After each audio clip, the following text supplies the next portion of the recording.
This is the Lexus RX, but it isn't just an all-new model. It's the next chapter in the story of an all-new Lexus, and one that puts driving fun front and center.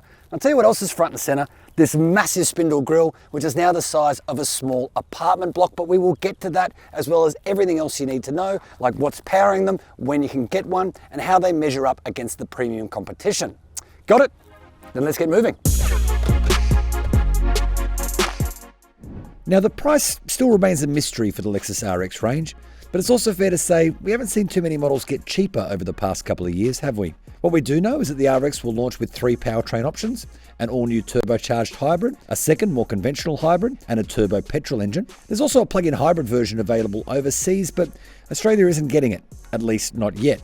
In terms of specific trim and equipment levels, you'll need to wait until closer to the RX's launch in early 2023 for the full Skinny, but you can expect a choice between a 9.8-inch or 14-inch central touchscreen with wireless Apple CarPlay and Android Auto, an e-latch door system with fixed handles that latch or unlatch at the push of a button, as well as more high-tech safety kit thanks to the Lexus Safety System 3.0 than you can shake a radar at. To be honest, the RX looks pretty powerful in the metal and not quite as out there as it did in some of its earlier images. Yes, the spindle grille is massive and so are the alloys, 21 inches on this 500h model, but it's also got this kind of swept back style that somehow manages to hide the fact that it is an almost 5 meter long SUV. And the door handles are clever too. You don't need to pull them. They're actually fixed, and there's just a little button that you touch to open the door, which leads me neatly to the interior. So let's jump in, we'll take a look. Lexus has thankfully long since ditched that pretty irritating technology in favor of a 9.8 or a 14-inch touchscreen, which are much easier to use. There's also an electronic shifter here, which is pretty cool, but the whole cabin just feels infinitely well screwed together and pretty premium to the touch without ever feeling over the top. So bravo.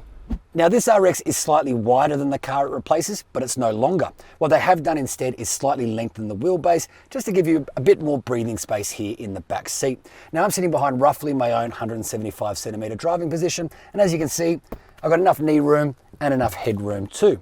Now, elsewhere you get the usual practicality perks. There's 2 cup holders up front, 2 more in this pull down divider, and there's bottle holders in each of the 4 doors. There's also 2 ISOFIX attachment points, 1 in each window seat.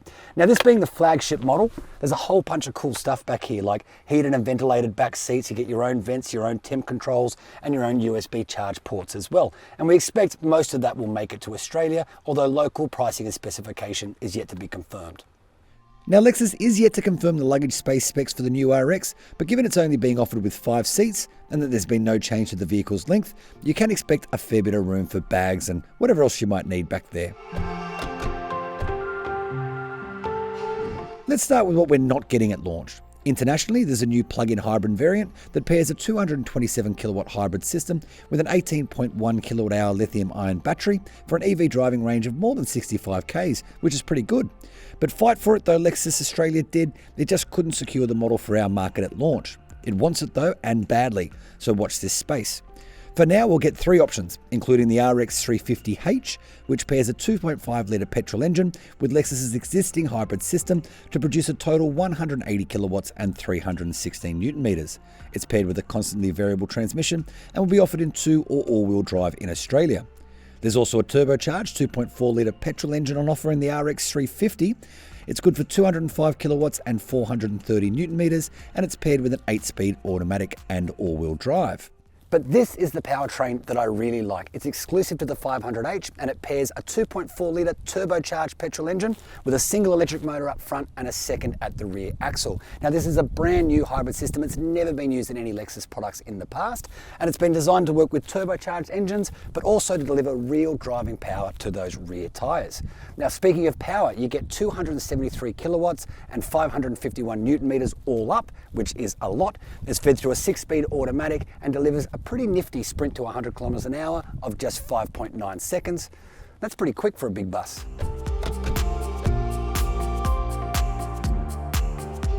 Now, we've driven all 3 examples of the RX we'll be getting in Australia at launch today, and the other 2 are a bit more sedate, but they never really feel underpowered either. But for some reason, I keep gravitating back to this one, not just because it makes the most power, And quite a nice little engine note actually when you plant your foot too, but also because it's quite a cool story. This is the 500h F-Sport Performance, which is the new god tier of Lexus performance vehicles, and it means it gets the very best stuff, not just the biggest engine outputs, but also things like adaptive suspension, bigger brakes, those kind of things to make it the most performance-focused vehicle in this lineup, and it's something you'll see on more Lexus models in the future. But to be honest, whether it's this one or the other two, the thing that really kind of stands out here is the platform. It just works really well with this vehicle. The car doesn't really wobble around, there's not a lot of body roll through corners, it feels nice and tight and does that wonderful thing where it kind of shrinks around you from behind the wheel. One thing I'd say too about this location is the roads are almost as bad as you can find in Australia. That means a lot of tyre noise and things like that, but the RX does a really commendable job of locking most of that stuff outside of the cabin. When you want it to be a calm, sedate cruiser, it is exactly that. It feels really comfortable, really capable, confidence inspiring from behind the wheel. But in a car like this too, despite the size of it, you can also have a little bit of fun going around corners, which is pretty cool when you think about the fact that its core duty is as a family hauler, but it can also put a bit of a smile on the driver's face too, and I reckon that's saying to be celebrated. It's also not something we've come to really relate with Lexus over the years, but it seems like that's now beginning to change. So long live F-Sport Performance, I reckon. It kind of transforms the brand a little bit.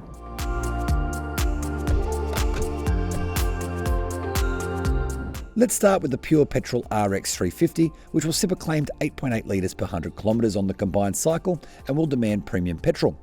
The RX 350h is more fuel efficient, demanding between 6.4 and 6.7 litres per 100 kilometres on the combined cycle. But the most impressive in my book is the RX 500h, which Lexus says will need 8.2 to 8.5 litres per 100 kilometres, making it more efficient than the petrol-powered RX 350, despite producing an extra 68 kilowatts and 121 newton metres. Now there is a ton of high-tech safety stuff to talk about here, but I'm just going to pick out something that I think is pretty cool. Because the doors are now push-button operated, it means they work with the Safe Exit Assist system, which uses cameras in the wing mirrors to look out for pedestrians and cyclists, and then warns you, of course, if you're going to open your door into danger. But this system takes it one step further. It'll actually prevent you opening the door if it senses trouble outside. And even cooler still, if you're the type of person who faffs around with your bag or your phone before you get out of the car, it'll work for a full 3 minutes after you kill the engine. The Lexus family is covered by a 5-year unlimited kilometre warranty now, which is about bang on in the premium vehicle space.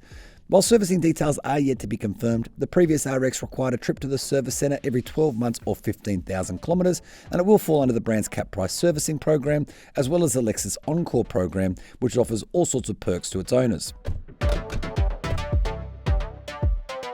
Now remember, this has just been a bit of a taste test for the RX range, and we'll have to wait till we get the cars in Australia to give you a proper verdict. But at a glance, this feels like a big moment for this car, and if you can spring for the 500h model, you'll find a pretty handy blend of performance and efficiency. Now remember, make sure you hit subscribe, otherwise you might miss a video, and do comment below and tell me what you think. We do read them, sometimes we even reply. And don't forget, check out carsguide.com.au for your full new car news and reviews fix.